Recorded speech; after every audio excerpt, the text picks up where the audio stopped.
રાજકોટ ફરી થયું શર્મસાર। શહેર બાદ હવે વિછિયામાં પણ વિદ્યાર્થીની સાથે સ્કૂલ બસ ચાલકે દુષ્કર્મ આચર્યાનો આરોપ લાગ્યો છે।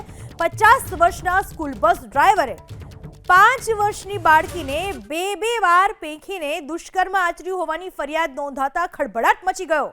હેવાને 13 અને 20મી જાન્યુઆરીના રોજ એટલે 8 દિવસના ગાળામાં 2 વખત બાળકીને પોતાની હવસનો શિકાર બનાવી સ્કૂલેથી ઘરે મૂકવા જતી વખતે રસ્તામાં વાડી વિસ્તારમાં લઈ જઈને બે વખત દુષ્કર્મ આચર્યું હતું। વાલીની ફરિયાદ બાદ પોલીસે તુરંત સ્કૂલ બસના ડ્રાઈવર કાળુ છાવેની ધરપકડ કરી।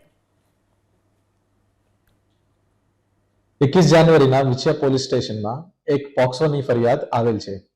એમાં સગીર વયની બાળકી ઉંમર 5 સાલ 10 મહિના વાડી કો આરોપી ખાડુભાઈ નાગજીભાઈ છાવ ઉંમર 50 વાડાએ ફરિયાદીની દીકરી સગીર વયની જેના ઉપર તારીખ 13 જાન્યુઆરી 2026 અને 20 जनवरी 2026 ना દીકરી ने ले जाकर उस पर दुष्कर्म किया।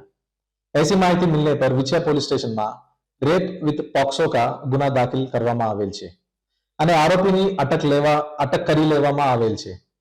વધુ તપાસ અભી ચાલુ છે।